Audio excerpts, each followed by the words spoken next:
একদল শকুনের চিৎকারে ভাত ঘুমটা ভেঙে যায়। হায় হায়, গেল গেল, এভাবে কেউ নাচে? তাও আবার রমণী, তাও আবার নাকি শিক্ষক।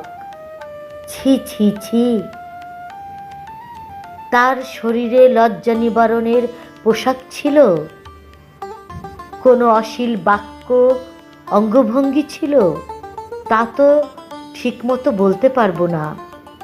তাহলে তাহলে তোরা নরকের ঝিঝি পোকার মতো কেন এত বিভীষিকার গন্ধ ছড়াচ্ছিস? আচ্ছা, বলতে পারিস পাখিরা কেন নাচে? দুধ ঘুম ভেঙে কেন সব শিশুদের হাত পা চোখ হেসে ওঠে খিলখিল ছন্দে? প্রজাপতির নৃত্যের মাঝেই ঘটে যায় নিয়তির পরাগায়ন।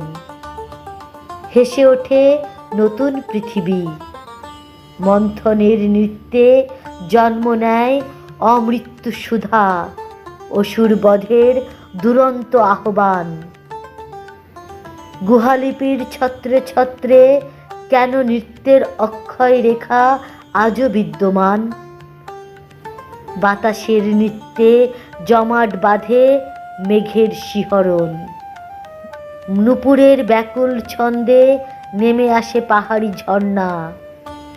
ফুলে ওঠে নদীমাতার অমিয় ধারার বুক। দূরে থেকেও শোনা যায় সাগরের চঞ্চল আহ্বান। ঘর্ষণে বর্ষণে ভরে ওঠে সবুজের সমারোহ। আমৃত মিলনের পলিমাটি চিরায়ত সুখ। তাহলে নৃত্য কি প্রাকৃতিক? নিশ্চয়ই, নিশ্চয়ই, নিশ্চয়ই।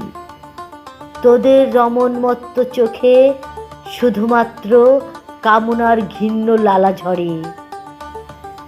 প্রজাপতির বর্ণিল সৌন্দর্য তোরা দেখতে পাবি কই?